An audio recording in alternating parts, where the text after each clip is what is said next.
ঝড় বৃষ্টির দিন, তার মধ্যে যদি সন্ধ্যেবেলা থাকে কাবাব, কি কম্বিনেশনটা মন্দ হয় না বলো? সেটাই বানানোর জন্য একটা সাদা কাপড়ে টক দইকে ভালোভাবে জলটা ঝরিয়ে নিচ্ছি। তারপরে ধনেপাতা, কারি পাতা আর কাঁচা লঙ্কা ভালো করে মিক্সিতে পেস্ট করে নিয়েছি। শুকনো মশলার জন্য কাসুরি মেথিকে চাটুতে একটু হালকাভাবে গরম করে নিয়েছি আর জায়িত্রীটাকে গুঁড়ো করে নিয়েছিলাম। হলুদ, জিরে গুঁড়ো, জায়িত্রী গুঁড়ো, লঙ্কা গুঁড়ো, গোলমরিচ গুঁড়ো, নুন। কাসুরি মেথিটাকে কিন্তু বেশি গরম করবে না, হালকা গরম করলেই এরকম গুঁড়ো গুঁড়ো হয়ে যাবে। আর কারি পাতা, ধনে পাতা আর লঙ্কার পেস্টটা তো আছেই। এবার সব কটাকে একসাথে ম্যারিনেট করার পালা। এবার ছোট ছোট টুকরো করে রাখা মাংসের মধ্যে অল্প পরিমাণ লেবুর রস, জল ঝরানো টক দই আর কারি পাতা ধনে পাতার সঙ্গে তো আমি আদা রসুন দিইনি, ওটা আলাদা আলাদাভাবে 1 চামচ করে দিয়েছি।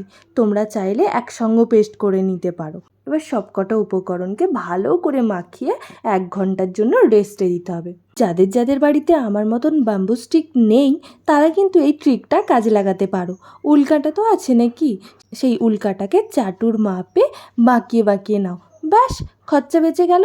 এবার উল্কাটাগুলোর মধ্যে ছোট ছোট যে মাংসের কিউবগুলো বানিয়ে রেখেছিলে ম্যারিনেট করে, ওগুলোকে আটকাও আর চাটুতে সাদা তেল কি সর্ষের তেল দিয়ে ওগুলোকে এবার দিয়ে দাও। এবার যখনই বুঝবে মাংসের দুদিক ভালো মাপের সেদ্ধ হয়ে গেছে, তখনই নামিয়ে নিতে পারো, কিংবা একটু আগুনে ঝলসে নিয়ে পরিবেশন করো চিকেন হারিয়ালি কাবাব।